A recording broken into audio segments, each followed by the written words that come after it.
Hello, and welcome to the first ever Let's Play on this series.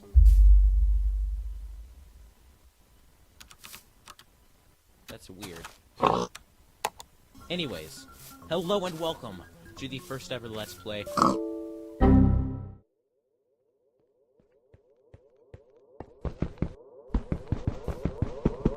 You are watching Disrup TV. Across the world, hundreds of millions of devices all rely on Java. iCloud, Amazon, Steam. This programming language acts as the backbone to our 21st century cyber infrastructure. And when these apps are using that language, they're simultaneously sending what they're doing to a log.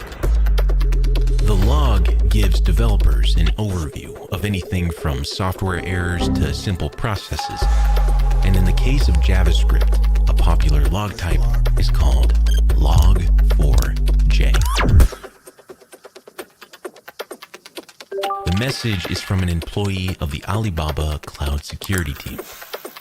He's describing an exploit him and his colleagues has recently discovered, an exploit that has been hiding in plain sight since 2013.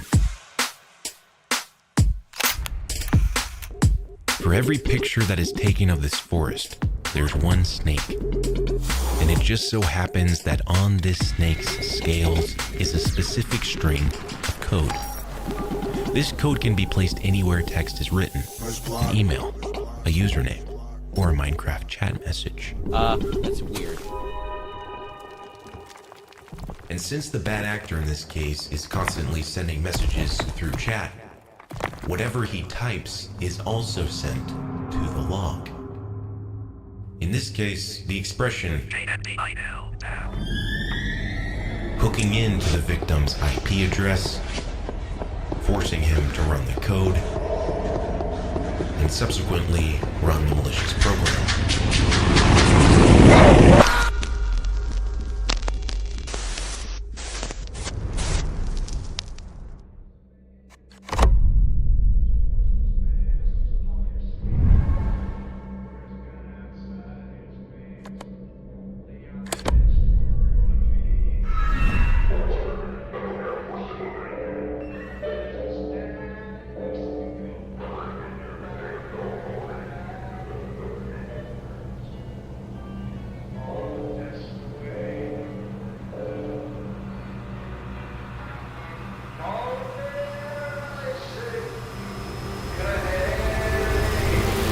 Chaos erupts in the headquarters of the U.S. Department of Defense. When suddenly, a strange message appears.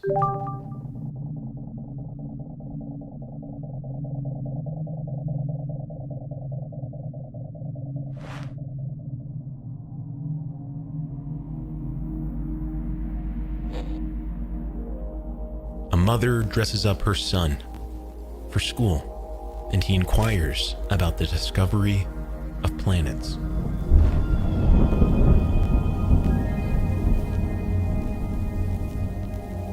She hesitates to respond and instead pushes his questions aside, tells him to hurry up.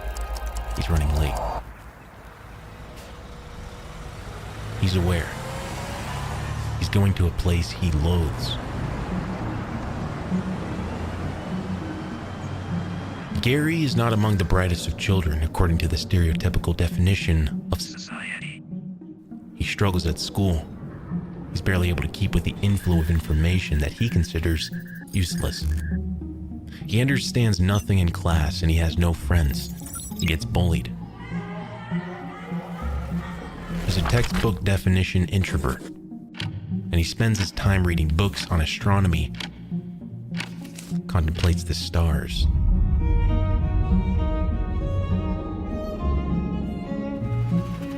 And by the age of 10, it becomes impossible for him to commute on the bus, and his anxiety skyrockets, causing him to lose consciousness and faint. And for the next 10 years, he develops an interest in music, starts learning Beethoven's Moonlight Sonata, along with a few Beatles songs. It's become his routine to sit alone, surrounded by his books and his music, uninterrupted by the world outside. But when the world outside begins creeping in, he takes these books, shuts himself in his closet. And by the time he's 14, his mother has married a new man. And with this change in family comes change in interest.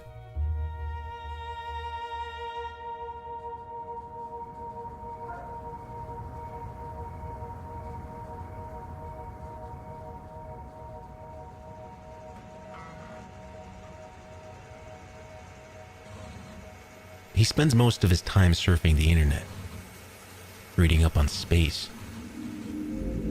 Soon gets interested in UFOs. The more he reads about them, the more obsessed he becomes. He spends hours in his room, listening to music and learning about the strange objects in the sky. To materialize his obsession, he teaches himself how to code, and he soon becomes completely invested in the dreams of finding hard evidence. By 17, he's got himself a girlfriend, dropped out of school, becomes a hairdresser. Simultaneously, he joins the British UFO Research Association, listening to lectures, reading their magazines. A belief that there is more to existence than birth, death, and an up and down life in between. He comes across a book, published in the mid-80s, on hacking. Until that point, he knew that the US defense knows more about UFOs than anyone else. And it's this last puzzle piece that reveals to him just how to go about getting that information.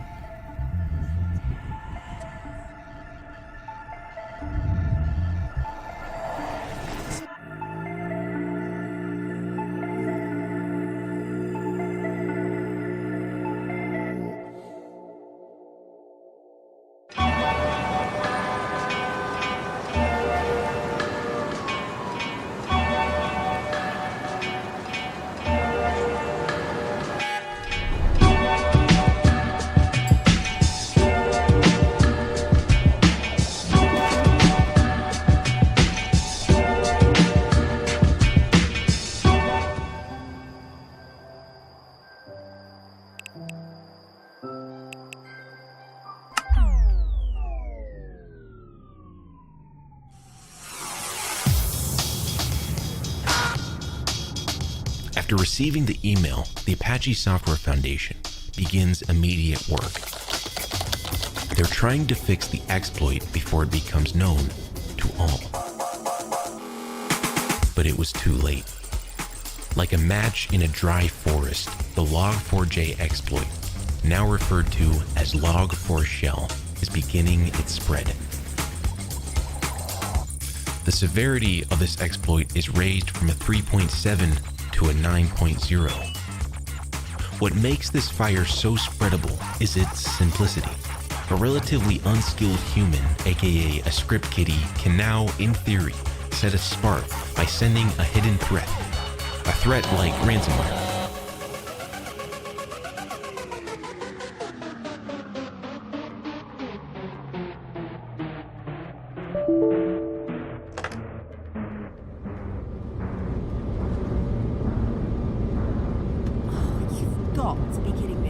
Companies with large infrastructures immediately begin reinforcing their defenses. Steam is secured. Apple is secured. But for the smaller guys, Apache releases patch 2.15.0. But soon after the release, an exploit within this new one is found. If the standard Log4j is vanilla, a non-default configuration is vanilla with sprinkles on top. A bad actor can use what's called a non-default pattern layout to look up the following symbols. This creates a denial of service attack. Apache releases 2.16, which removes the message lookup and switches the JNDI function so that it no longer defaults to on. turbulence begins stabilizing. 3,700,000 Is the total number of exploit attempts throughout the month. About half of corporate networks. It's unclear how many of these attempts were successful, and it's likely we'll continue to see these arrows being shot for some time to come. But opposing these attackers with swords and shields made up of ones and zeros lay an equally powerful adversary, working day and night, from country to country, securing the infrastructure that acts as the backbone to the interconnected daily life here on planet Earth.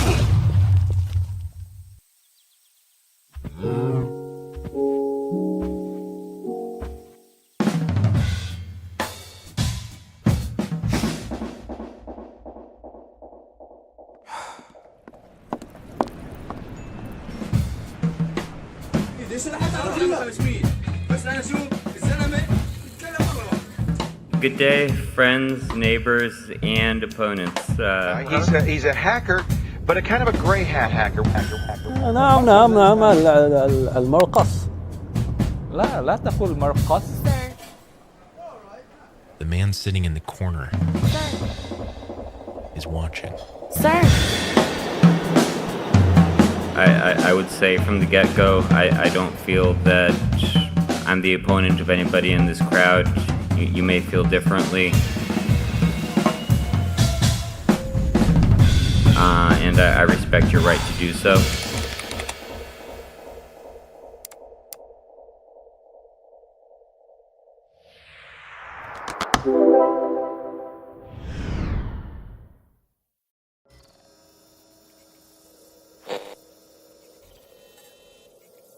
Gary executes his obsession and applies everything he knows to infiltrate the US Army, Navy, and Air Force database systems. He looks for any clue or trace of information that unveils. He learns to download a software known as Remotely Anywhere. This allows him to access and control computers remotely, with no physical association. Transfers files as he likes. And his journey down this path begins with a name: Solo. To balance the reality of his nightlife, Gary starts working as a computer administrator by day. His obsession amplifies with time, causing his life as Gary to decay, but his life as Solo to blossom. He struggles to isolate time for his family and friends, because one trail leads to another, and soon he accidentally brings down the US Army's entire Washington, D.C. network. 2,000 computers. They're out of service for 3 days.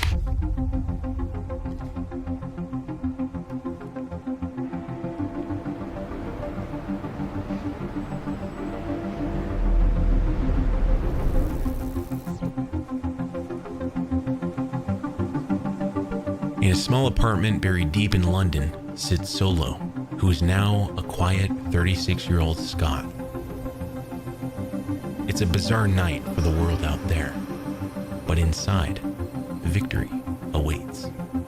He's still busy surfing through encrypted US servers, copying files and passwords, when an alert imbues him of another set of networks he can hack into. A network he suspects has more information on not only UFOs, but free energy.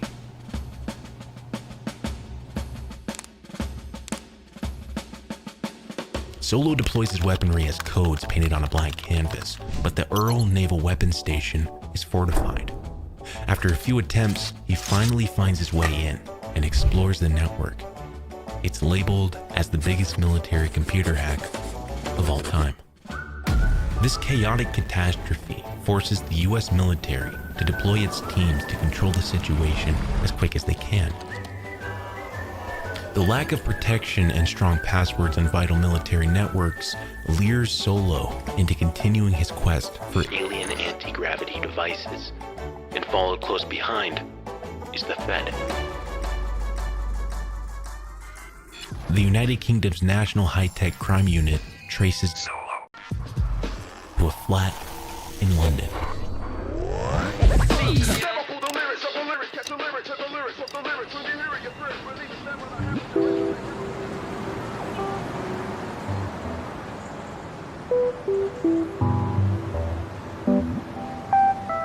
I wrote a tiny Perl script, the Perl language, that tied together other people's programs that searched for blank passwords, so you could scan 65,000 machines in just over 8 minutes. So using the remote control program, I turned the colour down to 4-bit colour, and the screen resolution really, really low. And even then, this picture was still, juddering coming onto the screen. But what came onto the screen was amazing. It was a culmination of all my efforts. It was a picture of something that definitely wasn't man-made. It was above the Earth's hemisphere. It was... Warning. Position compromised. Position compromised. He understands what's happening and runs up a full memory wipe. Suddenly... Open up!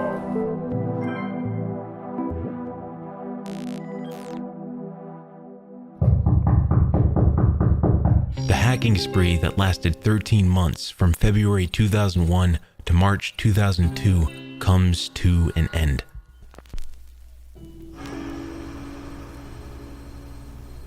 This is a song that I used to hear the old folks sing a long time ago. And I used to hear them tell me these words. You better mind. They take him to the Scotland Yard prison, where his case is officially filed.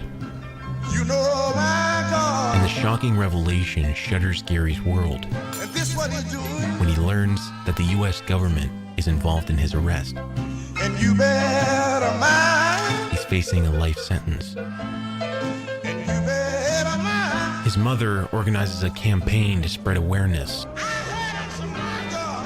Becomes a sort of icon. Alleged offences are not in doubt. Accused of hacking into the Pentagon's computer network in 2002, causing damage estimated to be more than $700,000. But the 44-year-old suffers from Asperger's syndrome and claims to have been looking for evidence of UFOs. After multiple failed appeals. Since I came into office, the sole issue on which I have been required to make a decision is whether Mr. McKinnon's extradition to the United States would breach his human rights. We are unusual in this country in that we are prepared to extradite our own citizens. Many other countries will not extradite their own citizens. They say that they will be tried in their own country or not at all. As the House would expect, I have very carefully considered the representations made on Mr. McKinnon's behalf, including from a number of clinicians. I have obtained my own medical advice from practitioners recommended to me by the Chief Medical Officer, and I have taken extensive legal advice. After careful consideration of all of the relevant material, I have concluded that Mr. McKinnon's extradition would give rise to such a high risk of him ending his life. It will now be for the Director of Public Prosecutions to decide whether Mr. McKinnon has a case to answer in a UK court. The ultimate statement comes from the Director of Public Prosecutions, who elucidates that Gary would not be facing any charges in the UK, and the 10-year case comes to an end.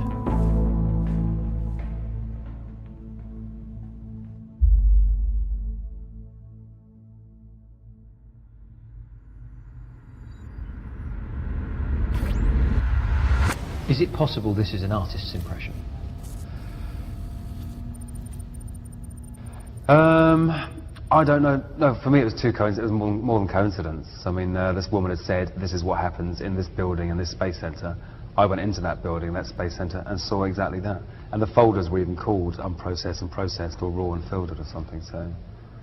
Do you have a copy of this? It came down to your machine? No, it came... The graphical remote viewer works frame by frame. It's a Java application, so it's nothing saved on your hard drive, or at least if it is, only one frame at a time might be. So did you get the one frame? Nope. What happened? Well, once I was cut off, and my picture disappeared. I was You were actually cut off at the time you were downloading the picture? Yeah, I saw the guy's hand move across.